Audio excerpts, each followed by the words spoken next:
High বন্ধুরা, ঘরে বাইরে গৃহিণী চ্যানেলে তোমাদের সবাইকে স্বাগত জানাই।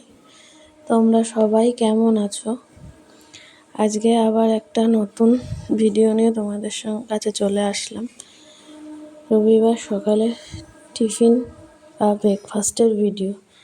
যা বৃষ্টি শুরু হয়েছে তাতে আর অন্য কিছু ভালো লাগছে না, তাই রুটি আলুর তরকারি বানিয়ে নেওয়ার প্রিপারেশন চলছে। আমি আলুগুলো কেটে ধুয়ে নিয়েছি ভালো করে।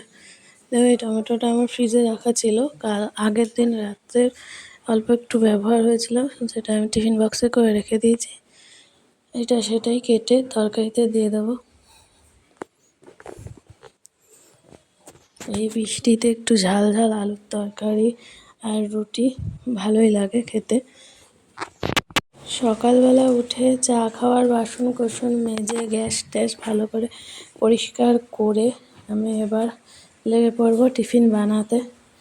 আটা মাখা আছে, আলুও কাটা হয়ে গেছে, এখন শুধু বানানোর অপেক্ষা। আমি গ্যাস জ্বালিয়ে আলুর তরকারির জন্য কড়াই বসিয়েও দিয়েছি।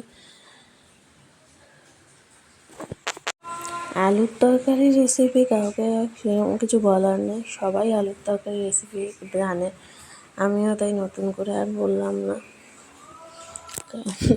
আলুর তরকারি সব ঘরে ঘরেই মোটামুটি হয়ে থাকে, সবাই বিভিন্ন পদ্ধতিতে করে থাকে, কিন্তু খায় সবাই আলুর তরকারিটা।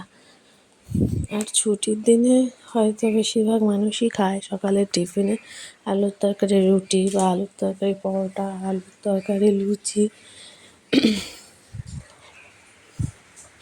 তোমরা আজকে রবিবার এই বৃষ্টির মধ্যে কে কী ব্রেকফাস্ট বানালে বা কে কী ব্রেকফাস্ট করলে জানিও কমেন্টে। আর বৃষ্টিতে কার কার ওখানে জল জমে গেছে, আমাদের তো রাস্তাঘাট পুরো ভেসে গেছে।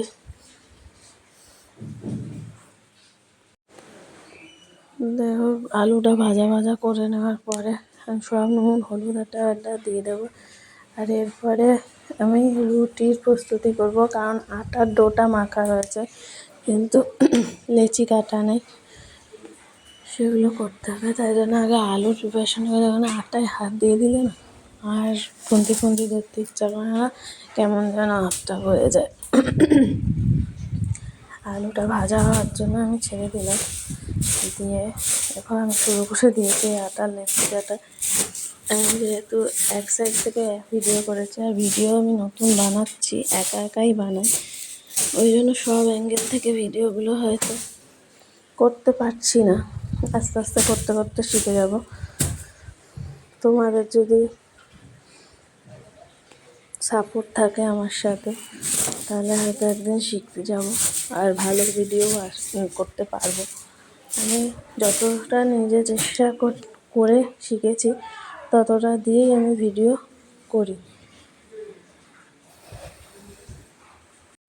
এবারে আমি রুটি করা শুরু করেছি, তাওয়া বসিয়ে দিয়েছি, কিন্তু আগে আমি রুটি করতে পারতাম না। রুটি করতে গেলে রুটি ফুলতো না, রুটি শক্ত হয়ে যেত, খাওয়া যেত না। কিন্তু করতে করতে করতে করতে এখন আমি শিখে গেছি রুটি করাটা। এখন 5টা রুটি করলে তার মধ্যে 4টে তো ফোলেই, একটা হয়তো কোনো কারণে ফোলে না, কিন্তু রুটি শক্ত হয় না, এখন আর নরমই থাকে। শিখে গেছি আমি রুটি করা, ভালোই লাগে, বলতেও ভালো লাগলো তোমাদের।